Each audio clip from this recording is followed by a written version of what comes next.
A los 7 años, Estados Unidos se enamoró de ella. Smile.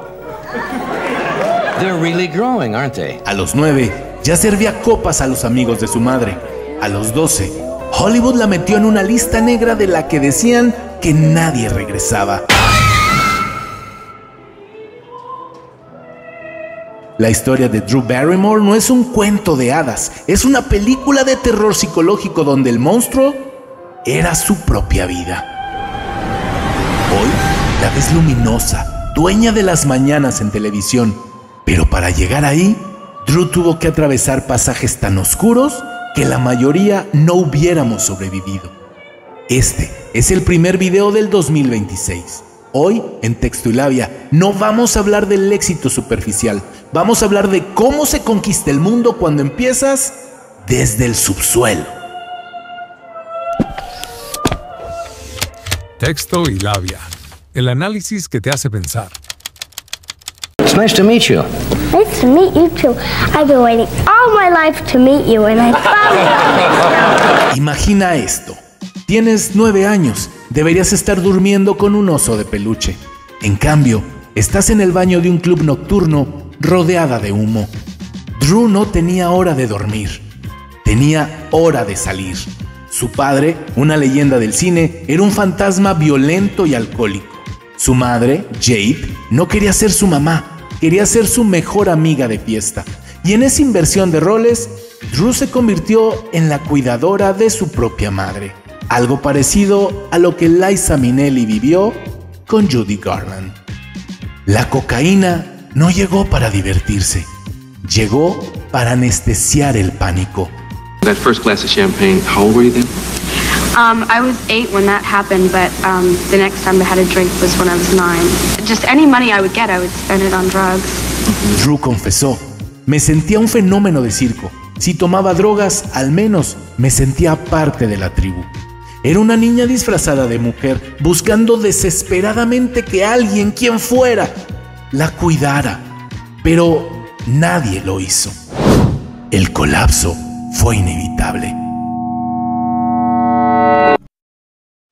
A los 13 años, tras un intento de suicidio, un grito desesperado para que la miraran, su madre tomó una decisión radical. La encerró en una institución psiquiátrica, 18 meses, 1 año y medio encerrada con llaves, sin nombre, sin fama. Era un campo de entrenamiento emocional. Si te portabas mal, te tiraban a la habitación acolchada. Ahí aprendí que nadie vendría a rescatarme. Drew Barrymore. I was a real wild child. They drove me here in the middle of the night and they walked me right through those 2 doors. One minute you're at movie premieres and clubbing, and the next minute you're in a full-blown institution. It can't be embarrassing. It has to be our strengths. It has to be something that we can be proud of because we overcame it and we look back with honor. Cuando salió limpia y emancipada a los 15 años, Hollywood le cerró la puerta en la cara.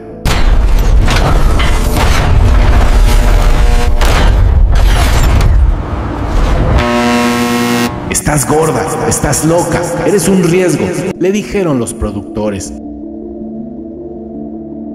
La niña de E.T. terminó limpiando inodoros y sirviendo café en Los Ángeles, California. Los clientes le dejaban propinas por lástima. ¿Tú no eras famosa?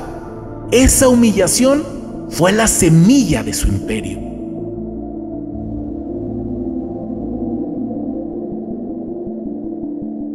A los 19 años, Drew Barrymore, buscando validación, posó para Playboy. Quería gritar, mírenme, soy mujer. Pero la lección vino de su padrino, Steven Spielberg. Él le envió una manta con una nota diciendo, cúbrete. Fue una bofetada de amor paternal. A week later, Drew sent me something, but she sent me an apology. That was my response to the Playboy.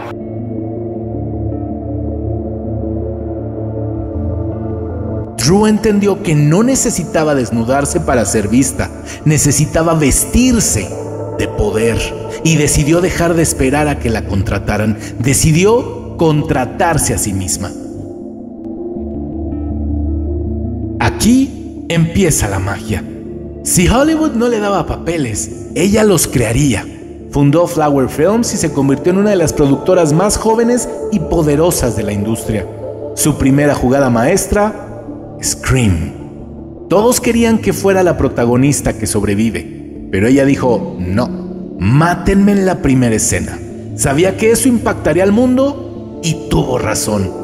Drew Barrymore reinventó el cine de terror. Luego hizo lo que nadie creía posible, Los Ángeles de Charlie. No solo la protagonizó, la produjo. Fue un éxito masivo de taquilla, recaudando más de $260 millones. Pero más allá del dinero, Drew estaba sanando su pasado. Creó en pantalla la hermandad y la familia femenina que nunca tuvo de niña. Se coronó como la reina de la comedia romántica con The Wedding Singer y 50 First Dates, haciéndonos creer en el amor. Pero para callar a quienes decían que solo era carismática, se transformó en Grey Gardens, ganando el Globo de Oro y el premio SAG como mejor actriz. Ya no era la niña problema, era una titán de la industria. Y hoy su mayor éxito no es una película, es The Drew Barrymore Show.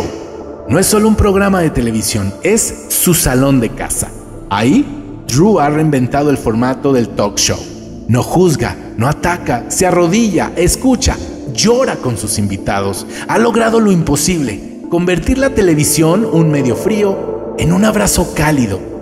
It's time for Drew's News, and by the way, I have no idea what I'm saying because what's in the prompter is a surprise. Muchos adictos se recuperan, pero siguen amargados. Drew hizo algo milagroso. Mantuvo su corazón suave. Perdonó a sus padres, pagó las facturas médicas de su padre hasta que murió. Cuidó a su madre, no porque ellos lo merecieran, sino porque ella merecía vivir sin el peso del odio. La paz de Drew Barrymore no es la ausencia de problemas, es la certeza de que puede sobrevivir a ellos. Es la paz de quien ha caminado por el fuego del infierno y ha decidido no quemarse, sino usar esa llama para iluminar el camino de otros.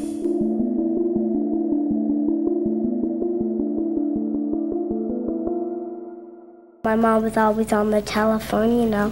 Right. And she never gets a chance to kiss me goodnight.